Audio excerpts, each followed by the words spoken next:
हाँ, इस शिपमेंट के अंदर आपने शुरू में फरमाया कि हमारे डिफरेंट कैटेगरीज के अंदर एक नाम आपने ब्राह्मण का लिया। इस शिपमेंट में हमारे पास ब्राह्मण की क्वांटिटी क्या पिछले से ज़्यादा आ रही है, जो हम इसको थोड़ा सा हम आपने उसको प्रमोट करने की कोशिश की कि ब्राह्मण ही भी हम लेके आ रहे हैं, और वाई ऑस्ट्रेलियन ब्राह्मण? क्योंकि ब्राह्मण ज़्यादातर हमें इंडियन ओरिजिन का लगता है, कुछ हमारे से मैचिंग मैचिंग सा लगता है, तो ऑस्ट्रेलिया से लाने की कोई ख़ास रीज़न है? ये वाले ब्राह्मण की क्या वो दूसरी दुनिया से स्पेसिफिकेशन में कोई डिफरेंट है? जी देखें, ब्राह्मण हम पिछली दफ़ा टेस्ट बेसिस पे लेके आए थे। पिछली शिपमेंट में बहुत थोड़ा नंबर था, क्योंकि हमारा मेन फोकस जो सा वो बहरहाल डेयरी एनिमल्स के ऊपर था। ब्राह्मण जो है वो मीट एनिमल है, हमारा उसके ऊपर फोकस नहीं था। लेकिन मैं बीइंग एन, आपको पता है कि मेरी दूसरी कंपनी मीट एक्सपोर्ट की भी है और मैं मीट एक्सपोर्ट भी करता हूँ। मुझे ये बिल्कुल अंदाज़ा था कि ब्राह्मण की पाकिस्तान में ज़रूरत है, और हमारा पिछला जो हम ब्राह्मण लेके आए उसका एक्सपीरियंस भी बहुत अच्छा रहा। इस दफ़ा हमने उसका नंबर इंक्रीज़ किया है, और नंबर इसी वजह से इंक्रीज़ किया है कि मैं पर्सनली समझता हूँ कि जिस तरह ये 2005 से 7 के दरमियान जो डेयरी फार्मिंग में एक रेवोल्यूशन आया, जिस वक्त हम बाहर से प्योर होस्ट एंड फ्रीजियन लेके आए, इसी तरह अब ये मीट इंडस्ट्री में भी जो रेवोल्यूशन आएगा वो ब्राह्मण से आएगा, और उसका भी सेरा डेयरी सोल्यूशन के सर पे जाता है कि वो अल्हम्दुलिल्लाह सबसे पहले पाकिस्तान में हमने यहाँ पे इंट्रोड्यूस किए हैं। तो मैं समझता हूँ कि मीट इंडस्ट्री के लिए बहुत खुशहाल बात है। इन ब्राह्मण से क्या हम ये सोच सकते हैं कि हमें मुस्तकबिल में डेयरी की तरह, जिस तरह हम डेयरी की, आपने जिस तरह कहा कि उनके बच्चे हम सेल कर सकते हैं, तो क्या हमें अपनी इंडस्ट्री में ब्राह्मण के कोई स्पेसिमन बच्चे हमें क्या अवेलेबल हो सकेंगे? क्या फीमेल मेल आ रहे हैं या सिर्फ मेल आ रहे हैं? देखें, इसमें भी कमर्शियल भी हैं और पेडिग्रीड एनिमल्स भी हैं। बड़े हाई ईबीबीज़ के साथ जो उनसे एनिमल्स लेके हम आ रहे हैं, और जो हायर साइड के ऊपर ईबीबीज़ के ऊपर जो ब्राह्मण एनिमल हैं वो डेफिनेटली आपकी इसीलिए है कि उससे हम ब्रीडिंग पर्पसेस के लिए है, उससे हम यहाँ पे ब्रीड जो सी है वो तैयार की जाए। और जो कमर्शियल एनिमल्स हैं वो डेफिनेटली वो मीट एनिमल्स हैं, वो फौरी तौर पर ज़ाहिर है उनकी कंजम्पशन हो जाएगी। लेकिन ये दोनों तरह के एनिमल्स हैं, और डेफिनेटली अल्टीमेटली देखें, फोकस किसी भी मुल्क का बहरहाल इसी पे होना चाहिए कि ये जो इम्पोर्ट है ये परमानेंट सोल्यूशन नहीं है।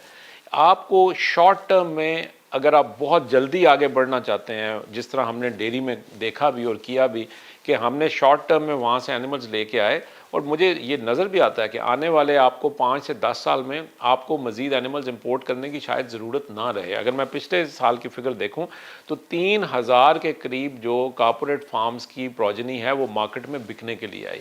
तो इसका मतलब है कि ये जो बाहर से एनिमल्स आ रहे थे, अब उनके बच्चे जो उनसे हैं वो मार्केट में बिकने के लिए आ रहे हैं, और हाई मिल्क यील्ड एनिमल्स हैं। तो वो जो ज़रूरत जो पहले हम बाहर से इंपोर्ट करके पूरा करते थे वो शायद आइंदा कुछ अरसे में पाकिस्तान के विद इन पाकिस्तान होना शुरू हो जाएगा। तो same will go for the Brahmin also.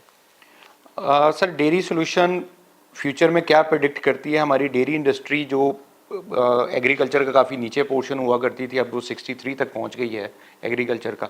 हम अपनी डेयरी इंडस्ट्री को दुनिया के मुकाबले में अब फ्यूचर में कहाँ पे देखना चाह रहे हैं? हम क्या प्लान कर रहे हैं उसके हिसाब से? देखें, इसके लिए आपको पाकिस्तान को देखना पड़ेगा। अगर मैं पाकिस्तान को देखूं तो पाकिस्तान के आप अगर डोर स्टेप के ऊपर देखें तो हमारे साथ इंडिया है, चाइना है, अफ़गानिस्तान है, रशियन स्टेट्स हैं, ईरान है। और अगर आप इन सब की आबादी को देखें तो ये आबादी जो सी है दुनिया की 40% के करीब आबादी जो सी है ये हमारे इर्द गिर्द ममालिक में ये आबादी है। अब पाकिस्तान के पास जो सबसे बड़ी जो एक बहुत बड़ी चीज़ है वो हमारे पास ज़मीन है, हमारे पास सूरज है, हमारे पास पानी है, और हमारे पास चीप लेबर है। जिस चीज़ की कमी थी वो मैकेनाइजेशन की कमी थी। वो मैकेनाइजेशन जो सी है वो भी अब आ रही है। ब्रीड हमारी बहुत अच्छा परफॉर्म नहीं करती थी, वो भी आ रही है। अब ये जिस वक्त जैसे जैसे ये तमाम चीज़ें आएंगी तो पहले तो डेफिनेटली आप हमारी जो डेयरी इंडस्ट्री है वो विद इन पाकिस्तान जो बहुत सारी हमारी जो एक कमी है उसको पूरा करेंगे। और आपको पता है कि इस वक्त लिक्विड मिल्क की भी बहुत सारी शॉर्टेज है। अभी हम वैल्यू एडिशन के ऊपर बहुत काम करने की ज़रूरत है, वैल्यू एडिशन के ऊपर काम होगा।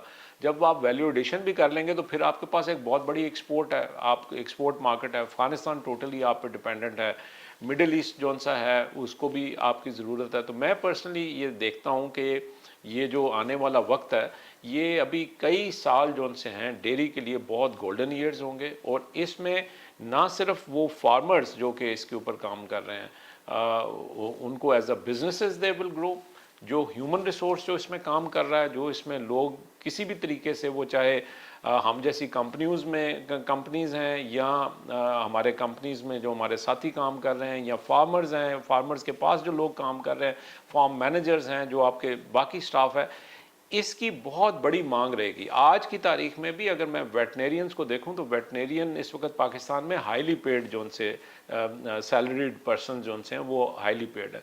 तो मैं, और उसकी वजह क्या है? उसकी वजह यह है कि जो ओवरऑल डेयरी इंडस्ट्री है वो ग्रो कर रही है, और इसमें जो लोग भी बेहतर काम करेंगे वो they will definitely thrive. Sir बहुत शुक्रिया आपका, आपके इस जहाज़ के लिए हम दुआगो हैं कि ये हमारे पाकिस्तान के लिए एक बहुत अच्छा रिसोर्स साबित हो। इसके साथ ही हम शाह साहब का बहुत शुक्रिया भी अदा करते हैं और आपसे इजाज़त चाहते हैं। अस्सलाम वालेकुम।